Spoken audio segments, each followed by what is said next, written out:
සුබ දවසක් හැමෝටම. English for Professionals. එහෙමත් නැත්නම් වෘත්තිකයන් සඳහා ඉංග්‍රීසි කියන පාඨමාලාව ගැන බොහෝ අය මගෙන් ඇහුවා. ඉතින් මේ පාඨමාලාව හදාරපු, හදාරන සහ ඉදිරියට හදාරන්න බලාපොරොත්තු වෙන හැමෝටම ප්‍රයෝජනවත් වෙන දෙයක් මම ඔයගලන්ට දැන් ඉදිරිපත් කරන්න ලෑස්ති. අතරම හදාරපු අය ඔයගොල්ලෝ අතරත් ඇති. ඒ අය හම්බුනොත් මේ පාඨමාලාව මොකක්ද කියලා ඔයගලන්ට ඇත්තටම දැනගන්න පුළුවන් වෙයි. හදාරන සහ ඉදිරියට හදාරන්න බලාපොරොත්තු වෙන අයට තමා මේක වඩාත්ම ප්‍රයෝජනවත් වෙන්නේ. අපි බලමු මොකක්ද මේ වෘත්තිකයන් සඳහා ඉංග්‍රීසි එහෙම නැත්නම් English for Professionals කියලා මම අදහස් කරේ සහ මේ කෝස් කන්ටෙන්ට් එකෙන් අපි කරන්න බලාපොරොත්තු වෙන්නේ මොකක්ද කියලා. English for Professionals කියන කෝස් එක කරන්නේ ශ්‍රී ලාංකික වෘත්තීයවේදීන් සඳහා. මම එහෙම කියන්නේ හේතුව ශ්‍රී ලාංකික වෘත්තීයවේදීන්ගේ වෘත්තීමය තත්ත්වය එහෙමත් නැත්නම් ප්‍රොෆෙෂනල් ස්ටෑන්ඩඩ් එක වැඩි දියුණු කිරීම සඳහා කරන කෝස් එකක්, අවයානස් කෝස් එකක් එහෙමත් නැත්නම් බූස්ටර් කෝස් එකක් කියලා මේක සැලකුවොත් වඩා නිවැරදි.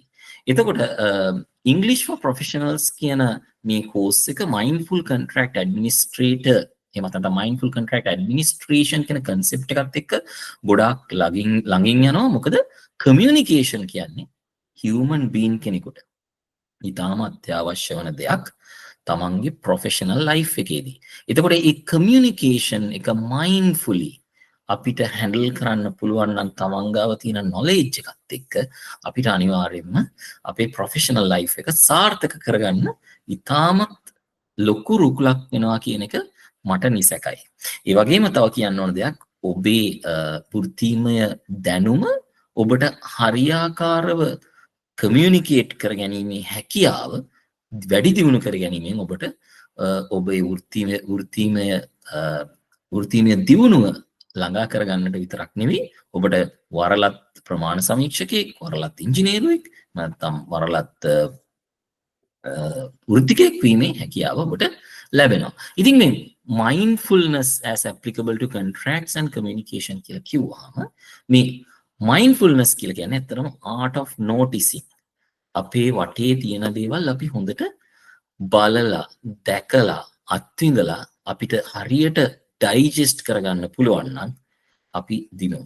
ඒක තමයි mindfulness කියන්නේ. එතකොට living in the state of presence එහෙමත් නැත්නම් අපි මේ අද ජීවත් වෙන අපේ වටාපිටාව පිළිබඳ අවබෝධයෙන් අපේ mind එක සහ body එක අපිට connect කරගන්න පුළුවන් වුණොත් අපේ language skills, අපේ communication skills ඉහළ නංවා ගන්නවා කියන එක ඉතාම සරල කාරණයක්. ඉතින් when your excellent communication skill blend with your sharp contractual knowledge, you will become an all-rounder contract administrator කියන එක තමයි මගේ තේමා පාඩය.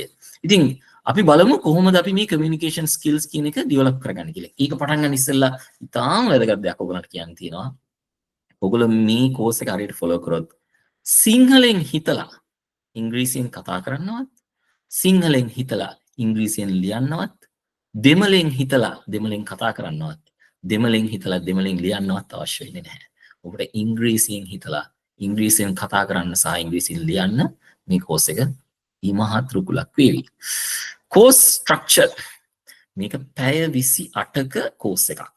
එතකොට මේ පැය 28 අපිට කියන්න පුළුවන් ඔයගලන්ගේ APC එකට එහෙමත් නැත්නම් ඔයගලන්ගේ professional CPD records වලට මේ පැය 28 අපිට formal hours හැටියට අපිට record කරන්න පුළුවන්.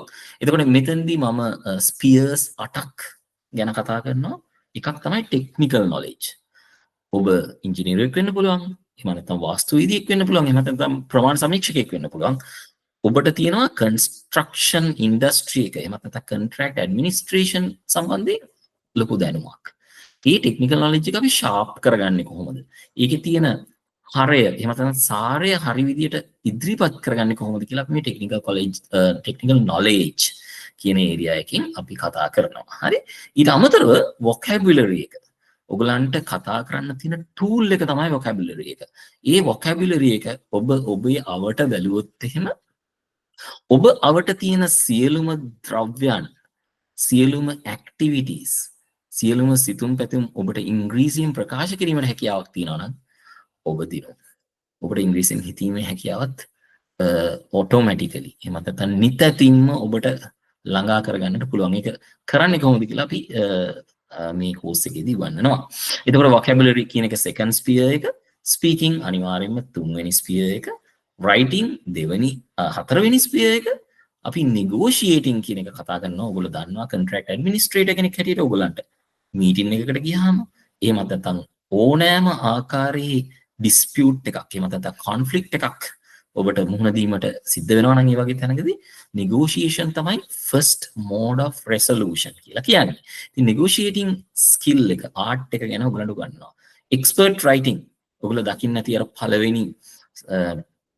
පළවෙනි presentation slide එකේ මගේ තියෙනවා qualification එකක් APAEWE කියලා. ඒකෙන් කියන්නේ advanced professional award in expert witness evidence. එතකොට මේ කියන skill එක භාවිත කරලා expert writing පිළිබඳව මම ඔයගලන්ට යමක් උගන්වනවා. ඊළඟට ඉතාම වැදගත් කාරණයක් තමයි professional dialogues සහ assignment discussion කියන එක. ඒ වගේම අපි කතා කරන මේ පැය අපි apportion කරලා තියෙන ආකාරය සමහරලාට පොඩ්ඩ වෙනස් වෙන්න පුළුවන්. නමුත් බොහෝ දුරට මේ විදිහට තමයි යන්නේ. එතකොට ඔයගොල්ලන් ස්පීකින් පැය දෙකක් කියලා කතා කරාම ඕගොල්ලෝ විතරක් කතා කරන පැය ප්‍රමාණය පැය දෙකක් වෙන්න පුළුවන් බොහෝ දුරට. හරි? එතකොට අපේ බැච් එකක 10 දෙනෙක් ඉන්නවනම් ඒ 10 දෙනාටම අපිට පුළුවන් කතා කිරීමට තියෙන හැකියාව අපි එක්ස්ටෙන්ඩ් කරනවා. ඔයගලන්ට ප්‍රසන්ටේෂන්ස් කරන්න තියෙනවා. ඔයගලන්ට ගොඩාක් ඉන්ටරැක්ෂන්ස් කරන්න තියෙනවා. අපි බලමු සෙෂන්ස් කීයක් මේකට යනවාද කියලා. ඇත්තටම සෙෂන්ස් 12ක් තියෙනවා. සෙෂන් එකකින් එකට මම ඔයගලන්ට විස්තර කරන්න. පළවෙනි සෙෂන් එකේ අපි ඕනෑම කෝස් එකකදී කරන විදිහට අපි ඉන්ට්‍රොඩක්ෂන් එකක් දෙනවා. ඊළඟට අපි ඕගොල්ලන්ගේ technical knowledge on contract administration කියන එක පොඩ්ඩක් ෂාප් කරගන්නවා. ඒත් එක්කම අපි අලුත් වචන ඉගෙන ගන්නවා. අලුත් phrases ඉගෙන ගන්නවා. ඔයගොල්ලන්ගේ ප්‍රොෆෙෂන් එකට අදාළ. ඒක තමයි වැදගත් වෙන්නේ. දැන් ඔයගොල්ලෝ සමහර ලාවට වෛද්‍යවරු ගොඩාක් ඉන්න තැනක පාටි එකකදී ඔයගොල්ලන් සමහර ලාට ඒගොල්ලෝ කියන දේ තේරෙන්නේ නැති වෙන්න පුළුවන්. කොන්ඩිටර් සර්විස්ලා ගොඩාක් ඉන්න තැනකදී වෛද්‍යවරයෙකුට ඒක තේරෙන්නේ නැති වෙන්න පුළුවන්. නමුත් ඕගොල්ලෝ කතා කරන ටූල් එකක් තියෙනවා. ඔයගොල්ලෝ කතා කරන ලැන්ග්වේජ් එකක් තියෙනවා. ඒ ලැන්ග්වේජ් එක තමයි අපි මේ ස්ට්‍රෙන්තන් කරන්න, ෂාප් කරන්න හදන්නේ. ඊට පස්සේ මේ introduction to professional speaking අපි මීටින් එකට ගියාම කතා කරන්නේ කොහොමද? ඕනෑම ආකාරයේ ප්‍රොෆෙෂනල් බෑග්ග්‍රවුන්ඩ් එක, ප්‍රොෆෙෂනල් ස්ටේටස් එකකදී අපි කතා කරන්නේ කොහොමද කියලා අපි ඉගෙන ගන්නවා. ඊට අමතරව අපි assignment discussion කියන්නේ assignments ගොඩාක් දෙනවා මේ particular course එකේ. ඒ ගැන කතා කරනවා. professional dialogue interactive sessions යනවා. හැම session එකක් අවසානයේ ඔයගොල්ලන්ට ඒ ගැන කතා කිරීම. මේක one way teaching method එකක් නෙවෙයි. ගොඩක් ලාට batch එකකට in a limited students ලා ප්‍රමාණයක් අපි ඒ හැම කෙනාගේම ඒ සහභාගීත්වය බලාපොරොත්තු වෙනවා. මේක හරිම friendly platform එකක්. හරියට පුංචි පවුලක් වගේ එකට ඉදිරියට යනවා. Session number 2 අපි technical knowledge on contract administration දිගටම continue කරනවා. vocabulary එක continue කරනවා. few more professional speaking skills මම පළවෙනි session එකට වඩා චුට්ටක් ඉස්සරහට යනවා. assignment discussion කරනවා. professional dialogues continue කරනවා. මේ විදිහට කරගෙන යද්දී අපි session 3 වලටත් ඔය ආකාරයෙන්ම ඔයගලන්ට ටික groom කරනවා මේ class එක සම්පූර්ණයෙන්ම ඉංග්‍රීසියෙන් වෙන විදියට. එතකොට අපි ඉංග්‍රීසියෙන් තමයි communicate කරන්නේ. ඊටාම සරල ඉංග්‍රීසි භාෂාවෙන් පටන් අරගෙන ඔයගලන් ලොකු support එකක් එක්ක ඉදිරියට අරගෙන යනවා. ටික අපි මෙහෙම ඉස්සරහට යනකොට ඔයගලන්ට දැනගන්න හම්බ වෙනවා අලුත් දේවල්. කොටස් කීපයක්. ඇත්තටම session 4-5 විතර යනකොට ඔයගලන්ට idioms ඔයගොල්ලෝ දන්නවා ඉංග්‍රීසි භාෂාව ලස්සන කරන්න පුළුවන් සමහර යෙදුම්, rhetorical devices, alliteration, rhyming, metaphors and similes. ඒත් එක්කම professional dialogues එකත් එක්ක අපි blend කරනවා. තව චුට්ටක් ඉස්සරහට යනකොට ඔයගලන්ට තේරෙනවා professional writing tips ඔයගලන්ට උගන්වනවා. ඒකට අපි කියනවා reach approach කියලා. ඒක මම හදාගත්ත abbreviation එකක්. reach approach එකෙන් අපිට පුළුවන් professional writing කියන skill එක develop කරගන්න. ඊට අමතරව අපි technical knowledge එක තව චුට්ටක් diverse කරනවා. value management ගැන කතා කරනවා, value engineering ගැන කතා කරනවා. professional discussion එක යනවා. අර කලින් කතා කරපු professional speaking skills, professional interactive skills කියන එක අපි develop කරනවා. professional environment එකකට value engineering workshop එකක් කරන්නේ කොහොමද? ඇත්තටම වැලියු ඉන්ජිනියරිං සෙෂන් එකක් තියෙන්නේ කොහොමද කියලා අපි ඒ ගැන සාම්පල් එකක් ඇක්චුවලි අත්‍තරම කරලා පෙන්නනවා. හරි කේස් ස්ටඩි එකක් අරගෙන සෙෂන් 7 එකට ගියාම ඔයගොල්ලන්ගේ vocabulary එක තව strengthen වෙනවා. ඒකට එක එක ක්‍රමවේද භාවිත කරනවා. ඔයගොල්ලෝ එදිනෙදා ජීවිතයේදී භාවිත කරන ඔයගොල්ලන්ගේ ජීවිතයට සමීප වෙන විදිහට අපි vocabulary එක strengthen කරනවා. ඊට පස්සේ අපි debates කරනවා, discussions කරනවා. ඊට පස්සේ quantity survey කෙනෙක්ගේ role එක මොකක්ද කියන එක අපි ඔයගලන්ට කියලා දෙනවා. ඒ කියලා දෙන දෙයින් ඔයගලන්ගෙන් යමක් ලබා ගන්නවා. එතකොට ඒක තමයි පළවෙනි වතාවට RICS black book එක මේ කරලියට එන්නේ. ඔයගොල්ලෝ දන්නවා RICS black book කියලා කියන්නේ contract administration වල ඔබ engineer කෙනෙක් වේවා, architect කෙනෙක් වේවා, quantity survey කෙනෙක් වේවා, contract administration වල තියෙන best practice එක ගැන කතා කරන පොතක්. මේ පොතේ documents 27ක් තියෙනවා.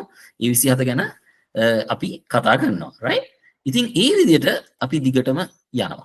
ඒ විදිහට අපි දිගටම යනකොට අපි කතා කරනවා structured approach for panel discussions. panel discussion එකක් කියන්නේ කොහොමද කියලා. ඕගොල්ලන්ට දැනගන්න ලැබෙනවා panel discussion එකක් කොහොමද කෙරෙන්නේ. මේ panel discussion එක කෙරෙන ආකාරය පිළිබඳව ඔයගලන්ට උගන්වනවා. එතකොට ඔයගොල්ලෝ panel discussion එකක specialist කෙනෙක් හැටියට කොහොමද ඉදිරිපත් වෙන්නේ කියලා කතා කරනවා. ඒ ගැන අපි ගොඩාක් සවිස්තරාත්මකව උගන්වනවා. session 8ට යනකොට expert witness කෙනෙක් වෙන්නේ කොහොමද? Prezi writing කරන්නේ කොහොමද? black book එක ගැන තව ගොඩක් දේවල් කතා කරනවා. professional discussion එකක් යනවා RICS black book එක ගැන. session 9 වලට යද්දී dispute එකක් ගැන කතා කරනවා. ඒක කොහොමද crystallize කරන්නේ? contractual letter writing ගැන කතා කරනවා. ගොඩක් දේවල් කතා කරනවා. මෙතනදි තමයි ඔයගලන්ගේ ජීවිතේ හැරවුම් ලක්ෂයක් එන්නේ. ඔයගලන්ට mini CPD එකක් කරන්න උගන්වනවා. ඒ mini CPD එක කරන්න ඒ අවශ්‍ය කරන confidence එක ඔයගොල්ලෝ session 8 ඉවර වෙනකොට ලබාගෙන ඉවරයි. තව ඉස්සරහට යනකොට තවත් interesting දේවල් ඔයගලන්ට කතා කරන්න පුළුවන්. RICS black book එක ගැන ගොඩාක් සවිස්තරාත්මකව අපි කතා කරනවා. interactive session එකක් තියෙනවා. talk with TED panel discussion එකක්. actual panel discussion එකක් යනවා. ඒ ගැනත් කතා කරනවා. session 11 balancing EPALs. අපි මේකේ psychology ගැන යමක් උගන්වනවා. empathy, patience, aggression and laziness in professional life. ඔයගලන්ට එදිනෙදා හම්බ වෙන සමහර දේවල් ගැන අපි කතා කරනවා. ඔයගලන්ට එන්කවුන්ටර් කරන්න තියෙන ප්‍රොබ්ලම්ස් අපි කොහොමද psychologically අතරම psychology specialist කෙනෙක් නෙවෙයි. ඒ වුණාට මගේ experience එකෙන් හම්බ වෙච්ච සමහර දේවල් empathy practice කරනකොට, patience practice කරනකොට අපි කරන්නේ කොහොමද කියලා අපි කතා කරනවා. ඊට පස්සේ අපි quantity surveying සම්බන්ධයෙන් යම් දේවල් ටිකක් කතා කරනවා. තවත් panel discussion එකක් යනවා. RICS black book එක කොහොමද quantity surveying practice එකේ new handbook එක වෙන්නේ කියලා. අන්තිමට අපි කතා කරනවා part 2 mindful contract administration, mindful control of the contracts and an interactive case study. ඉතින් අවසාන වශයෙන් කියන්න තියෙන්නේ ඔයගලන්ට හොඳ වෘත්තීයවේදියෙක් වෙන්න අවශ්‍ය නම් professional English develop කරගෙන මේ course එකට සම්බන්ධ වෙන්න පුළුවන් ricsonthego@gmail.com. එහෙමත් නැත්නම් +353 86851 3617 කියන දුරකථන අංකයට WhatsApp කළා. බොහොම ස්තුතියි. professional English develop කරගන්න අපි නැවත හම්බ වෙමු මේ course එකෙන්. අපි බලමු කොහොමද ශ්‍රී ලංකන්ස්ලව global market එකේ උඩට ගෙනියන්නේ කියලා. බොහොම ස්තුතියි. ඔබට සුබ දවසක්.